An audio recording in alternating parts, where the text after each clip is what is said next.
अस्सलाम वालेकुम। मेरा नाम है मोहम्मद ज़ैनुल आबिदीन और मैं सेकंड ईयर एमबीबीएस स्टूडेंट हूँ किंग एडवर्ड मेडिकल यूनिवर्सिटी में। मैंने अपना एमडी कैट दिया 2024 में और मैंने अल्लाह के रहम से 194 मार्क्स हासिल किए आउट ऑफ 200। उससे पहले मैंने एफएससी जब की तो मैंने फ़िज़िक्स में 200 आउट ऑफ 200 मार्क्स अटेन किए। इसका मतलब ये हुआ कि एफएससी पार्ट 1 में और पार्ट 2 में दोनों में मेरे फिज़िक्स में फुल मार्क्स आए और प्रैक्टिकल में भी मेरे फुल मार्क्स आए। सो मैं आज आप लोगों के सामने इसलिए हाज़िर हुआ हूँ कि मैं अपना एक्सपीरियंस आप लोगों के साथ शेयर कर सकूँ, कि मैं अपने बहन-भाइयों की मदद कर सकूँ कि वो भी किस तरह एक्सीलेंस अचीव कर सकते हैं जो कि फ़िज़िक्स में स्ट्रगल कर रहे हैं। एमडी कैट में भी, एफएससी में भी। पहले हम बात करेंगे एमडी कैट की, फिर आगे वीडियो के लास्ट में मैं आप लोगों को बताऊंगा कि आप लोग एफएससी में किस तरह से अपनी एक बेस सेटअप कर सकते हैं जो आगे आपको बहुत ज़्यादा मदद करेगी एमडी कैट के लिए। सो स्टार्ट करते हैं वीडियो को। सबसे पहला पॉइंट ये आता है, सबसे पहली बात ये हमारे सामने निकलती है कि जब सिलेबस एक जैसा है, सब बच्चे एक ही जैसा सिलेबस पढ़ रहे हैं, तो मार्क्स पे डिफरेंट हैं क्यों? ये मैं भी बात करने लगा हूँ एमडी कैट के हवाले से। पहले गौर से समझ लेते हैं कि एमडी कैट और एफएससी में क्या डिफरेंस होता है। देखिए, एफएससी में एक अगर आपने फॉर्मूला पढ़ा, लाइक आप सपोज कर लें आप कूलम्स लॉ पढ़ रहे हैं, तो वहाँ पे आप पूरी उसका एक प्रीफेस पढ़ेंगे कि किस साइंटिस्ट ने ये डिवाइस किया था, कैसे उसने कूलम्स लॉ बनाया, कौन से सन में दिया, क्या डेट थी और साइंटिस्ट का नाम क्या था, उसका बैकग्राउंड क्या था। ठीक है, फिर उसके बाद आप एक डेफिनेशन पढ़ेंगे उस कूलम्स लॉ की और उसके बाद आप मैथमेटिकल एक्सप्रेशन देखेंगे। ये तो था एफएससी में, सारा ये सब तरीके से किया आपने। लॉन्ग क्वेश्चन अटेम्प्ट करते हुए भी इसी तरीके से किया कि उसका प्रीफेस लिखा, डेफिनेशन लिखी, फॉर्मूला लिखा, आपने एक्सप्लेनेशन लिखी और डायग्राम बना के अपना काम पूरा किया और आपको फुल मार्क्स लेने के आप चांस पर आ गए। लेकिन एमडी कैट में इस तरीके से नहीं होने वाला। हाँ, तो फिर एमडी कैट में किस तरीके से होने वाला है? आपको वो जो मैथमेटिकल फॉर्म आपने कूलम्स लॉ की पढ़ी, उसकी यूटिलाइजेशन आनी चाहिए डिफरेंट केसेस में। ठीक है, बेसिक डिफरेंस हमें यहाँ से ये पता चला कि एफएससी में आप एक पूरा टॉपिक फ्लो के साथ पढ़ते हो, आप उसकी थ्योरी पे ज़्यादा फोकस रखते हो। लेकिन एमडी कैट में आप उसकी यूटिलाइजेशन, उसकी प्रैक्टिकल एप्लीकेशन, उस पर फोकस रखते हो। तो ज़्यादातर स्टूडेंट्स का स्ट्रगलिंग एरिया भी यही होता है कि वो एफएससी में डिफरेंट स्टाइल से पढ़ के आए होते हैं, एमडी कैट में अचानक से डिफरेंट स्टाइल आ जाता है तो वो कोलैप्स कर जाते हैं। लेकिन कुछ बच्चे ऐसे होते हैं, वो एफएससी से ही अपना एक माइंडसेट क्लियर रखते हैं और एमडी कैट के लिहाज से तैयारी शुरू करते हैं। हम भी यही चाहते हैं कि आप लोग स्टार्ट से ही बेटर परफॉर्म करें। मैं चाहता था कि आप लोगों की मदद करूं। ये रीज़न थी कि मार्क्स क्यों डिफरेंट आते हैं। मार्क्स इसलिए डिफरेंट आते हैं कि एक बच्चे ने सिर्फ एफएससी के लिहाज से पढ़ा हुआ है सिलेबस, जबकि दूसरा बच्चा उस टॉपिक की, उस सिलेबस की यूटिलाइजेशन, उसकी प्रैक्टिकल एप्लीकेशन और उसके मुख्तलिफ सिनेरियोज अंडरस्टैंड करके बैठा है। वो अपनी इमेजिनेशन में कुछ सोचता है और उसको अप्लाई करने की कोशिश करता है और इस तरीके से उसके कॉन्सेप्ट मजबूत होते चले जाते हैं। तो एक रीज़न तो ये थी कि मार्क्स डिफरेंट क्यों आए, हालांकि सिलेबस सेम था, सब ने वही चीज़ पढ़ी, लेकिन उस चीज़ से अंडरस्टैंडिंग जो बिल्ड हुई वो डिफरेंट बच्चों की डिफरेंट तरीके से हुई। ठीक है, ये हमारा था पहला पॉइंट। दूसरा पॉइंट है कि अप्रोच ऑफ स्टडिंग, कि हम कैसे पढ़ रहे हैं फिजिक्स को। ये बहुत अहम बात है। अब ये अहम इसलिए है कि जिस तरीके से आप पढ़ोगे, अगर आपसे उस तरीके का सवाल ना पूछा गया उसमें से, तो आप कोलैप्स कर जाओगे। मतलब आपने एक टॉपिक को सिर्फ इसलिए किया कि आपने एक पेज था उसको रट्टा लगा लिया, और अगर वो उसमें से रट्टे वाला सवाल ना आया, उससे आपसे रिकॉल बेस्ड क्वेश्चन ना पूछा गया, आपसे एप्लीकेशन या क्रिएटिविटी बेस्ड क्वेश्चन पूछ लिया गया, तो आप फंस जाएंगे उधर। आपको पहला पॉइंट ये पता चला कि आपने अपनी अप्रोच जो है वो अब प्रैक्टिकल बेस्ड रखनी है, एप्लीकेशन बेस्ड रखनी है, ना कि रट्टा बेस्ड। रट्टा बेस्ड वाला काम जो था वो आप एफएससी में कर चुके। एमडी कैट में आपको क्रिएटिविटी और एप्लीकेशन, ये दो साइड जो हैं वो नई डिस्कवर करनी है। रिकॉल से तो आप ऑलरेडी वाकिफ हैं। अब क्या ऐसा है कि आपको रिकॉल वाला बिल्कुल ही छोड़ देना है? नहीं, एमडी कैट में आपको 50 या 50 to 60% पोर्शन ऐसा मिलेगा जो रिकॉल बेस्ड होगा। मतलब कि अगर आप कोई फॉर्मूला उसको अप्लाई करने लगे हैं, वो फॉर्मूला आपको आता था, आपके दिमाग में वो याद था, आपकी रिकॉल मेमोरी में वो था, तभी आपने उसकी एप्लीकेशन कर पाए, आप उससे एप्लीकेशन वाला क्वेश्चन सॉल्व कर पाए, उससे क्रिएटिविटी बेस्ड क्वेश्चन सॉल्व कर पाए। ठीक है, सो अब 2 डोमेन आपके पास टोटल हैं जो न्यू आ रही हैं। रिकॉल वाली से आप ऑलरेडी वाकिफ हैं, दूसरी वाली एप्लीकेशन है और क्रिएटिविटी बेस्ड है। ठीक है, अच्छा, एक और इम्पोर्टेंट बात कि मैं ही क्यों आप लोगों को ये सही से समझा सकता हूँ, ये एक अहम सवाल है कि मतलब आप क्यों देखें ये वीडियो। इसका जवाब मैं ये देना चाहूँगा कि एफएससी में मेरे 200/200 मार्क्स आए, यानी मेरे पेपर में कुछ ना कुछ ऐसी बात थी जो 200 मार्क्स मिले, और पूरे कॉलेज में से किसी बच्चे के 200 मार्क्स नहीं थे।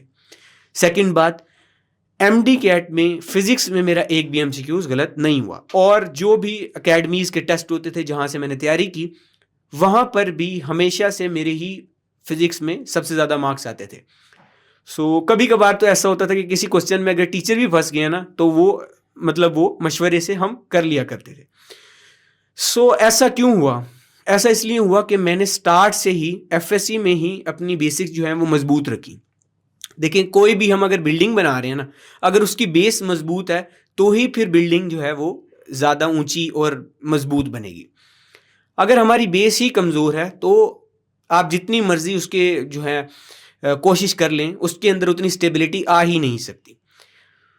बेस मजबूत करने से मकसद ये है कि अगर आप कोई टॉपिक पढ़ रहे हैं तो बिल्कुल सिंपल से स्टार्ट करना है। ठीक है, डायरेक्ट कम्प्लेक्स की तरफ नहीं जाना, क्योंकि जब आपको बेसिक चीज़ ही नहीं पता है एक टॉपिक की, आपको पता ही नहीं है कि एक्सेलरेशन का मतलब क्या होता है। ठीक है, मेजॉरिटी बच्चों से पूछा जाए कि एक्सेलरेशन होती क्या है, तो वो सिंपल आपको एक इंग्लिश की रटी हुई डेफिनेशन सुना रहे होंगे। नहीं, आपको पता होना चाहिए कि एक्सेलरेशन का असल में मतलब होता क्या है, एक्सेलरेशन प्रैक्टिकल लाइफ में कहाँ हो रही है, ठीक है, कैसे होती है, उसकी एग्जाम्पल आनी चाहिए कोई ना कोई। अगर आप उसको प्रैक्टिकल लाइफ में ढूंढ सकते हो किसी चीज़ को, इसका मतलब आपकी बेस मजबूत है। जब बेस मजबूत हो गई है तो आप उससे कॉम्प्लेक्स कॉन्सेप्ट आसानी से डिराइव कर सकते हो। ठीक है, डायरेक्टली अगर आप कॉम्प्लेक्स कॉन्सेप्ट्स पर जाएंगे तो फिर आप कोलैप्स करेंगे, जाहिर सी बात है। अब इसकी एग्जांपल इस तरह से है कि एक एफएससी का टॉपर स्टूडेंट है और वो एमडी कैट क्लियर नहीं कर पा रहा। क्यों नहीं कर पा रहा? क्योंकि एफएससी में उसने बहुत अच्छे से तगड़ा रट्टा लगा के अच्छे मार्क्स ले लिए। तकरीबन 1100 में से अगर बात की जाए तो 1060 ले लिए, और अब टोटल 1200 है तो उसने 1160 ले लिए। बहुत अच्छे मार्क्स हैं, 95% तक उसने नंबर ले लिए हैं। लेकिन एमडी कैट में वो रह रहा है बार बार। उसमें एमडी कैट में उसके अगर 200 में से देखा जाए तो उसके कोई 160 नंबर आ रहे हैं, और 180 में से देखा जाए तो वो 140 भी नहीं क्रॉस कर पा रहा। तो ये क्या वजह है? रीज़न वही है कि वहाँ पर उसने सिर्फ रट्टा लगाया है, चीज़ों को सिर्फ याद किया है, ये नहीं देखा कि प्रैक्टिकल लाइफ में वो कैसे यूटिलाइज होती हैं। कोई न्यूमेरिकल आ जाए तो मैं इस टॉपिक से कैसे यूटिलाइज करूँगा, उसे नहीं पता ये चीज़ें। यानी कि बेसिक बात कि उसकी अप्रोच ठीक नहीं थी। अगर आप एफएससी स्टूडेंट हो तो अभी से अपनी अप्रोच ठीक करें, अपनी बेस को मजबूत करें। अब बेस मजबूत करने का ये मकसद है कि आप एक टॉपिक स्टार्ट करने लगे हो, आपको उसको उर्दू में, हमारी जो कौमी ज़ुबान है वो उर्दू है, आप और समझ भी वही आती है, आपको उसको उर्दू में मतलब पता हो, आपको ट्रांसलेशन उसकी सिंपल यूँ कह रहा हूँ कि सिंपल ट्रांसलेशन पता हो आप उसकी, कि इसका मतलब होता क्या है, इसकी प्रैक्टिकल लाइफ में क्या यूटिलाइजेशन है। ये 2 चीज़ें अगर आप साथ के साथ करते जाएंगे, इसका मतलब आप अपनी बेस मजबूत कर रहे हैं और आप तैयार हैं कॉन्सेप्ट जो कि आपको मुश्किल लगने वाले थे आगे, वो आपके लिए बहुत आसान हो जाएंगे। इस चीज़ के लिए आप तैयार होते जाएंगे। ठीक है, अब नेक्स्ट बात जो हमारी आती है कि जो टॉपर बच्चे होते हैं, अब मैं उन टॉपर की बात नहीं कर रहा जो एफएससी में अच्छे मार्क्स ले लेते हैं रट्टा लगा के और एमडी कैट में कोलैप्स करते हैं। मैं उन टॉपर्स की बात कर रहा हूँ जिनके एफएससी में भी अच्छे मार्क्स आते हैं और एमडी कैट में भी वो टॉप करते हैं। उनकी अप्रोच क्या होती है पढ़ने की, ये बड़ा इंपॉर्टेंट टॉपिक होने वाला है। ये वाला, ये 3rd पॉइंट है हमारी डिस्कशन का, और ये इंपॉर्टेंट इस वजह से होने वाला है कि हमें दूसरों की गलतियों से सीखना चाहिए।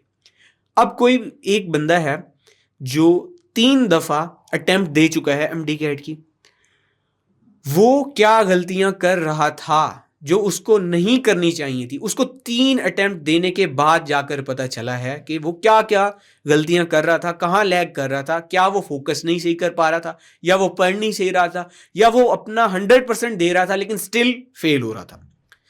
ठीक है, एक ये रास्ता है कि 3 अटेम्प्ट देकर वो बात सीखी जाए, और एक ये रास्ता है कि आप उस 3 अटेम्प्ट दिए हुए आदमी के एक्सपीरियंस से सीखें।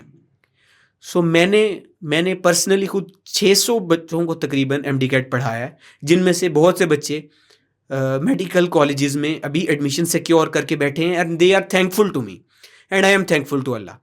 सो मैं आपके सामने कुछ पॉइंट रखने वाला हूँ कि टॉपर्स किस तरह स्टडी करते हैं। पहला पॉइंट ये कि एफएससी से ही उनका एक एम होता है, वो अपना गोल सेट रखते हैं कि उन्होंने किस कॉलेज में जाना है। उनको पता होता है कि उन्होंने जो पाकिस्तान का बेस्ट कॉलेज है किंग एडवर्ड, उसमें आना है। उनका अगर कोई और फेवरेट मेडिकल कॉलेज है, लाइक अलामा इकबाल किसी का फेवरेट होता है, सो वो अपना एक एम रखते हैं कि हाँ मैंने इस एम को अचीव करना है हर सूरत। फिर वो उस हिसाब से पढ़ते हैं। अब उस हिसाब से कैसे पढ़ते हैं, एक तो ये कि मैंने बताया कि उनके एफएससी में ही एम होता है, और वो स्टार्ट से ही अपनी बेस मजबूत रखते हैं, चाहे वो बायो हो, फिजिक्स हो, केमिस्ट्री, वो तीनों में इस तरीके से पढ़ते हैं कि अगर बगैर तैयारी के भी उनसे कोई सवाल पूछा जाए तो वो ब्लैंक ना हो, कुछ ना कुछ बोल सकें उस पर, चाहे वो बुक से रिलेटेड हो या ना हो, एग्जैक्ट बुक की वर्डिंग हो या ना हो, लेकिन उनको कॉन्सेप्ट हो। दूसरी बात ये कि वो अपना काम पेंडिंग नहीं छोड़ते। तीसरी बात ये कि वो स्ट्रेस नहीं लेते। ठीक है, ये टॉपर्स जो बच्चे होते हैं उनका पढ़ने का तरीका होता है। अब अच्छा, कुछ बच्चे ऐसे होते हैं जिन्होंने एफएससी में सही से इतना कॉन्सेप्ट नहीं लिया हुआ होता, लेकिन फिर भी वो एमडी कैट फर्स्ट अटेम्प्ट में बहुत अच्छे मार्क्स के साथ क्लियर कर जाते हैं और इवन के पोजीशंस भी ले लेते हैं। तो फिर उनका क्या तरीक़ेकार होता है?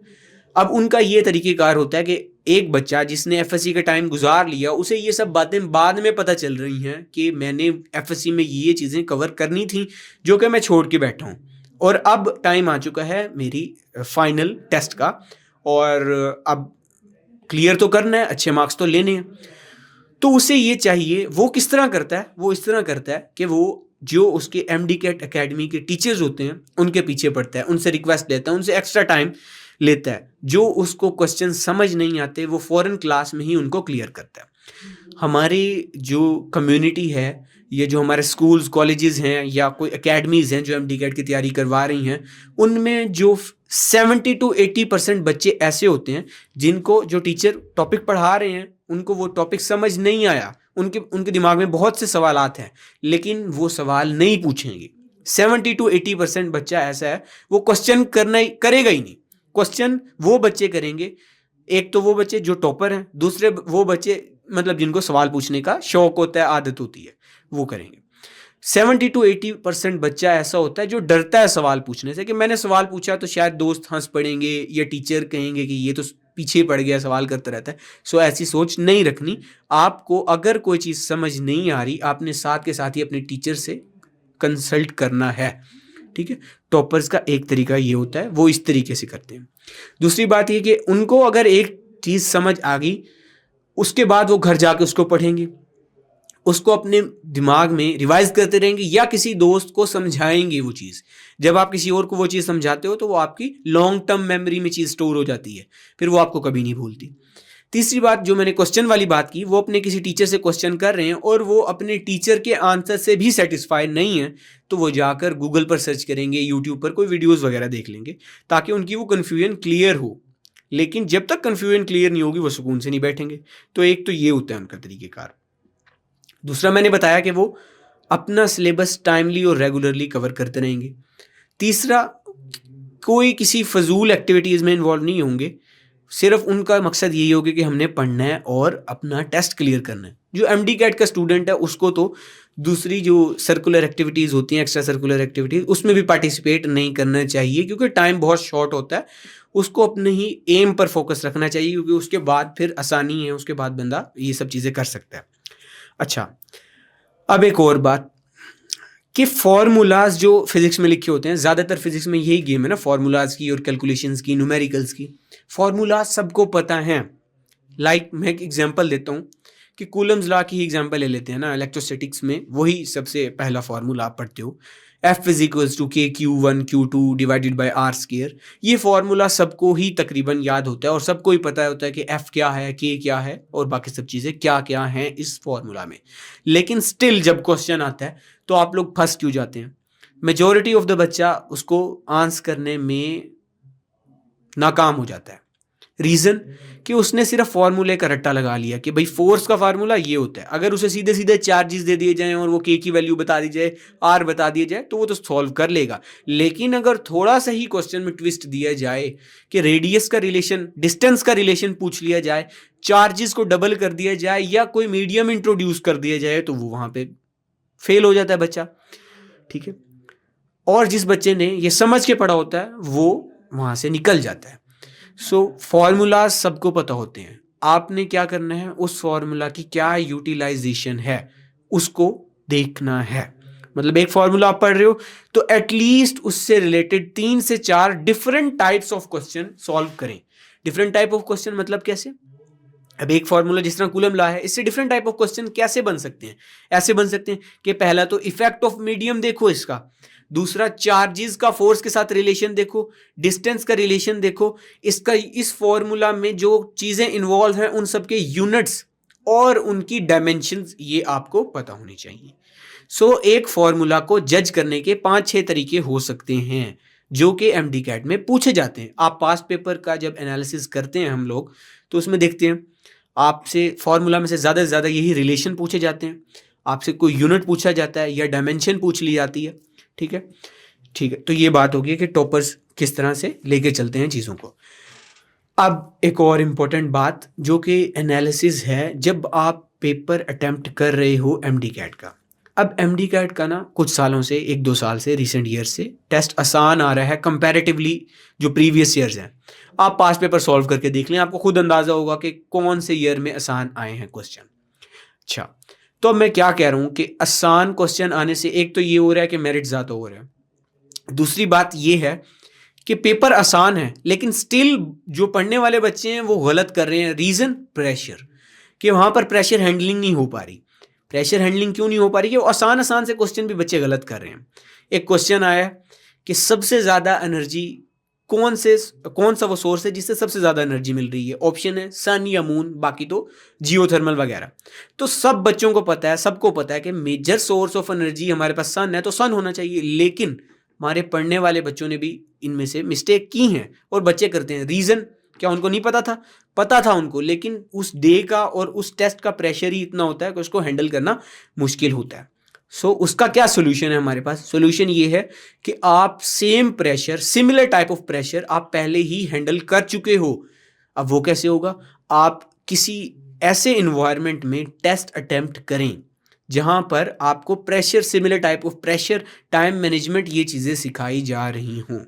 चाहे वो कोई ऑनलाइन इंस्टीट्यूट हो या फिर फिजिकल एकेडमी हो, या आप घर में खुद अपने आप को जज करने के लिए करें। सो ये एक और पॉइंट है जो कि एक सबसे बड़ा फ्लॉ बनता है कि जब आपको चीज़ें आ रही होती हैं और डे पर आप परफॉर्म नहीं कर पाते तब ज़्यादा दुख होता है।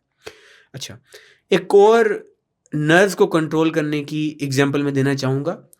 एक पास्ट पेपर का MCQs है, वहाँ पर ना उसने कुछ इलेक्ट्रॉनिक ट्रांजिशन बताई है और वेवलेंथ पूछी है। अब मेजॉरिटी बच्चा ऐसा होगा कि उसने डाटा यूज़ किया और वेवलेंथ कैलकुलेट करने बैठ गया। लेकिन जो टॉपर बच्चे थे, स्मार्ट बच्चे थे, उन्होंने उस क्वेश्चन से अपना टाइम बचाया। टाइम कैसे बचाया? अब उस क्वेश्चन में ना सिनेरियो ऐसा था कि 4 ऑप्शन दिए हुए थे हमें। चारों ऑप्शन में से 2 ऑप्शन ऐसे थे जिनमें से वेवलेंथ का यूनिट था ही नहीं। वेवलेंथ आपको पता है, लेंथ आ रहा है तो इसका यूनिट मीटर होना चाहिए, वेवलेंथ का यूनिट मीटर होता है। 2 ऑप्शंस ऐसे थे जहां पर वेवलेंथ का यूनिट पर मीटर लिखा हुआ था, यानी कि 2 ऑप्शन आपके एलिमिनेट हो गए। यहां से मैं आपको 2 चीजें सिखा रहा हूं कि आपने अपने नर्व्स को यूज करते हुए कैसे अपना फायदा किया, कैसे अपना टाइम बचाया। दूसरी चीज मैं आपको ये बताना चाह रहा हूं कि हर चीज को कॉम्प्लेक्स तरीके से नहीं देखना, ब्रॉडर व्यू में देखना है उसको हर चीज को सोल्यूशन की तरफ नहीं जाना। पहले क्वेश्चन पढ़ना है, ऑप्शंस देखने हैं, फिर उस ऑप्शंस में से एलिमिनेशन वाली ट्रिक जो है वो यूज करनी है। एलिमिनेशन वाली ट्रिक से हमारे 2 ऑप्शंस एलिमिनेट हो गए। क्यों भाई? उसमें यूनिट ही सही नहीं है, वो तो आंसर हो ही नहीं सकता। अब पीछे रह गए 2 ऑप्शंस। उन दो ऑप्शंस में से एक को एलिमिनेट करना है। अब आप लोगों ने जब अक्सर वेवलेंथ देखी होगी तो विजिबल रीजन की आप पढ़ते हो 400 टू कहीं पे लिखा होता है 350 टू 700 नैनोमीटर्स। मैं दोबारा से रिपीट करता हूँ, नैनोमीटर्स, यानी कि वेवलेंथ नैनोमीटर्स में मेजर की जा रही है। यानी कि वेवलेंथ आपके पास कोई बहुत स्मॉलर वैल्यू होने वाली है, 0.000 के -9 बने, यानी कि 0.000 इस तरह का कुछ फिगर होना चाहिए। ठीक है, कॉमन सेंस ये बात करती है कि 0.00 समथिंग होना चाहिए। ऐसा नहीं हो सकता कि 1 लाख 2000, इतना बड़ा फिगर नहीं हो सकता वेवलेंथ का, वो भी मीटर्स में। यानी कि हम जो यूजुअल डीलिंग करते हैं वो बहुत स्मॉलर वैल्यू होती है। तो वहां पर ऑप्शन भी इसी तरह की थी। एक ऑप्शन में कोई 1 लाख और बड़ी सारी वैल्यू लिखी हुई थी और मीटर 7 यूनिट था। एक ऑप्शन जो दूसरा था उसमें बहुत स्मॉलर वैल्यू लिखी हुई थी और यूनिट उसका ठीक था, मीटर था। यानी कि मेरा वही आंसर करेक्ट है जो कि स्मॉलर वैल्यू वाला है और मीटर यूनिट वाला है। सो बच्चों ने अगर वो क्वेश्चन सॉल्व किया तो उस पर तकरीबन 5 मिनट लगे, लेकिन मुझे सिर्फ ऑप्शन देखते ही पता चल गया कि इसका आंसर क्या है, by the trick of elimination. और अपने दिमाग को होशो हवास में रख के ये हो सकता है। सो पहली बात तो ये होगी कि अपने आप को होश में रखना है, टेस्ट को देख के परेशान नहीं हो जाना, प्रेशर नहीं ले लेना। दूसरी बात ये है कि अपने दिमाग को ब्रॉडर रखना है, हर चीज़ को सोल्यूशन की तरफ नहीं भाग जाना। क्वेश्चन पढ़ा, ऑप्शन नहीं देखे और डायरेक्ट सॉल्व करना शुरू कर दिया। क्वेश्चन पढ़ें, ऑप्शंस देखें। काफ़ी दफ़ा वो क्वेश्चन आपका टाइम बचाने के लिए होता है। और अक्सर एक क्वेश्चन आता है थर्मोडायनेमिक्स में जहाँ पर क्लॉकवाइज और एंटी क्लॉकवाइज वर्क पूछा जाता है ग्राफ के थ्रू। अगर आपको ग्राफ में क्लॉकवाइज और एंटी क्लॉकवाइज वर्क पूछा जाए तो क्लॉकवाइज और एंटी क्लॉकवाइज वर्क वो आपको साइंस से बता रहा होगा और ऑप्शंस में आपके पास या तो पॉजिटिव वैल्यू दी होगी या नेगेटिव, और वो क्लॉकवाइज और एंटी क्लॉकवाइज वर्क के हिसाब से पॉजिटिव और नेगेटिव आंसर बन सकता है। तो वहां पर भी आप ये ट्रिक ऑफ एलिमिनेशन यूज कर सकते हो। ठीक है, तीसरी बात ये है कि आप एमडीकैट में डिफरेंट टॉपिक्स को पढ़ने के लिए या सॉल्व करने के लिए, स्पेशली जो रेजिस्टेंस वाले होते हैं, combination of capacitors, combination of resistors, उसमें आप बहुत शॉर्ट ट्रिक्स यूज करते हो। ठीक है, शॉर्ट ट्रिक्स यूज करनी चाहिए, लेकिन आपको पहले उसका बेसिक सेटअप पता हो कि कौन सा रेजिस्टर कब सीरीज में होता है, कब पैरेलल में होता है। ये सिर्फ मैं एक एग्जांपल दे रहा हूं आपको, ऐसा नहीं है कि हमेशा रेजिस्टर्स की ही बात हो। मतलब मैं आपको समझाना चाह रहा हूं कि आपको एक बड़ा सेटअप पहले पता हो, फिर आप उसकी ट्रिक की तरफ जाओ, उसके शॉर्ट जो ट्रिक है उसकी तरफ जाओ। ठीक है, डायरेक्ट अगर आप ट्रिक यूज करोगे तो उस ट्रिक की कुछ लिमिटेशंस होती हैं, वो आप समझ नहीं पाओगे अगर आपने डायरेक्टली वो ट्रिक यूज की। मिसाल मैं इस तरह देता हूं कि सपोज कर लें एक ट्राइंगल है और उस ट्राइंगल में आपके पास रेजिस्टर अरेंज हुए हैं इन ट्राइंगुलर फॉर्म। तो उसके लिए ना एक बड़ा शॉर्ट ट्रिक आती है, आप लोग भी उससे अच्छे से वाकिफ होंगे। तो वो ट्रिक तब होगी जब आपसे एडजेसेंट रेजिस्टर में पूछी गई हो रेजिस्टेंस, वो तब यूटिलाइज करते हैं। और इसी तरीके की सिमिलर ट्रिक्स होती हैं जो कि मार्केट में सर्कुलेट कर रही होती हैं और उनकी कुछ ना कुछ लिमिटेशन होती है। लाइक कोई ट्रिक आपको ये कह रही होगी कि आपने एडजेसेंट टर्मिनल पे लगाना है, कोई ट्रिक आपको ये कह रही होगी कि आपने डायगोनल्स पे लगाने हैं, डायगोनल के अक्रॉस रेजिस्टेंस मेजर कर रहे हो। यानी कि हर ट्रिक की कोई ना कोई एक स्पेसिफिक लिमिटेशन या एक शर्त होती है जो कि आप फॉलो करते हुए वो अप्लाई करते हो। सो जिस बच्चे ने उसको कंप्लीटली समझा हुआ है सिस्टम को, वो उसे सॉल्व कर पाएगा बाय यूजिंग दैट ट्रिक और either taking the long route. So वो डिपेंड करता है। अच्छा, तो अब इसके लिए सॉल्यूशन क्या है? सॉल्यूशन ये है कि आपको पूरा सेटअप समझना है, आपको बेसिक समझनी है। स्टार्ट वहीं पे आ जाती है कि अगर आपको पता है कि करंट को फ्लो करने के लिए एक ही रास्ता है तो वो सीरीज पाथवे बन रहा है और सीरीज में रेजिस्टेंस ऐड हो जाती है। ठीक है, सो आप वहां पे जो सीरीज में आते जाएंगे रेजिस्टर्स उनको ऐड करते जाएंगे और पैरेलल वालों के लिए पैरेलल वाला फॉर्मूला यूज करते जाएंगे। सो जहां पर करंट सेम दिख रहा है इसका मतलब वहां पर सीरीज कॉम्बिनेशन है, जहां करंट डिवाइड हो रहा है वहां पैरेलल कॉम्बिनेशन बन रहा है। सो जिस बच्चे ने ये बेसिक समझी हुई है और जो कॉम्बिनेशन है उसको देख के उसे अंदाजा होता है कि कौन सा सीरीज है कौन सा पैरेलल है, तो वो आसानी से ट्रिक के थ्रू भी सॉल्व कर सकता है और बगैर ट्रिक के थ्रू भी सॉल्व कर सकता है। मेरा पर्सनल जो है, मैं ट्रिक्स पर नहीं जाता, डायरेक्ट बेसिक से स्टार्ट करें और सॉल्व करते जाएं और उसमें आपका 100% करेक्ट आंसर आएगा। जो चांस ऑफ एरर है वो बिल्कुल एलिमिनेट हो जाएगा। अच्छा, अब हम बात करते हैं लास्ट में एफएससी वाले कुछ बच्चों के लिए। एफएससी में किस तरीके से हम स्टार्ट से ही अपना जो है वो बेस्ट दे सकते हैं, वो ये है कि आप जब कोई टॉपिक पढ़ें, आपको ना 2 चीज़ें करनी होंगी एफएससी वाले बच्चों को, एक एमडी कैट के लिहाज से और एक एफएससी के लिहाज से। एफएससी के लिहाज से ये है कि आपको मार्क्स भी लेने हैं, आपको रट्टा भी लगाना है, आपको प्रेजेंटेशन अच्छी करनी है, आपको पेपर को ऐसा बनाना है दुल्हन की तरह कि जो चेकर है वो उसको पढ़ने की जहमत ना करे, वो टिक लगाता जाए उस पर। आपने यानी कि कन्वेंशनल बोर्ड वाला तरीका जो है, जो सारे टॉपर्स यूज करते हैं, वो भी यूज करना है। और वो क्या है कि रट्टा लगाओ, पेपर बड़ा लिखो, क्वेश्चन लॉन्ग क्वेश्चंस बड़े लिखो, प्रेजेंटेशन बहुत अच्छी हो, नीट राइटिंग हो, कटिंग ना की हुई हो, और आपके जो फाइनल आंसर है, ये फाइनल कंक्लूजन है, वो बोल्ड राइटिंग में लिखा हुआ हो, ताकि राइटर जो आपका चेकर है उसको पढ़ने की जहमत ना करनी पड़े, वो टिक टिक लगाता जाए और पूरे मार्क्स देता जाए। यानी कि रट्टा लगाओ, प्रेजेंटेशन अच्छी करो और कटिंग नहीं करनी पेपर में, पेपर को अच्छे से प्रेजेंट करो और जो की पॉइंट्स हैं उनको हाईलाइट करो, और फाइनली जो आप कंक्लूड कर रहे हो एक क्वेश्चन के एंड पे, उसको बोल्ड करके लिखो ताकि चेकर को तंगी ना हो। ये तो हो गया एफएससी में मार्क्स लेने का तरीका। दूसरा आपको एफर्ट एक्स्ट्रा ये करनी पड़ेगी, एमडी कैट जो अच्छा मेडिकल कॉलेज अचीव करना चाहते हैं पहली अटेम्प्ट में ही, उनके लिए मैं ये बात करना चाह रहा हूँ। वो साथ ये करेंगे कि कोई भी टॉपिक पढ़ रहे हैं तो उसकी प्रैक्टिकल एप्लीकेशन अपने टीचर से पूछेंगे। आज ज़्यादातर जो टीचर होते हैं वो भी अब एफएससी के लिहाज से ही पढ़ा रहे होते हैं, वो इतना बॉदर नहीं करते। कोई बच्चा अगर उनसे जाकर पर्सनली पूछता है कि सर मुझे गाइड करें, मैंने आगे एमडी कैट देना है, तो मुझे टॉपिक के साथ ही आप अगर कुछ बता दें प्रैक्टिकल एप्लीकेशन या इसकी कोई ट्रिक्स या कोई केसेस जो आते हो एमडी कैट में, सो वो सर लाजमी आपकी मदद करेंगे। तो एक चीज़ वो कर रही है कि सर से अपने से पूछना है कि ये कैसे होता है, प्रैक्टिकल एप्लीकेशन क्या है, और इसको फॉर्मूला को यूटिलाइज कैसे करेंगे, इसमें से न्यूमेरिकल कैसे बनाया जा सकता है, क्या क्या इसमें से क्वेश्चन बन सकते हैं। सो उनको एक्स्ट्रा एफर्ट पुट करनी पड़ेगी जो उनको एमडी कैट में एक प्रो स्टूडेंट बना देगी। जिस तरह होता है ना गेम्स में प्रो प्लेयर, उस तरीके से वो एमडी कैट का प्रो प्लेयर होगा। ठीक है, सो ये उनको एक्स्ट्रा करनी होगी। अच्छा, तो बच्चों मैं उम्मीद करता हूँ ये वीडियो आप सबके लिए यूज़फुल रही होगी। सो अगर मेरी किसी भी बात से आपको थोड़ा सा भी फ़ायदा हो तो वीडियो लाइक करें और कमेंट करें कि अगर आपको किसी और टॉपिक पर वीडियो चाहिए। तब तक के लिए अल्लाह हाफिज़।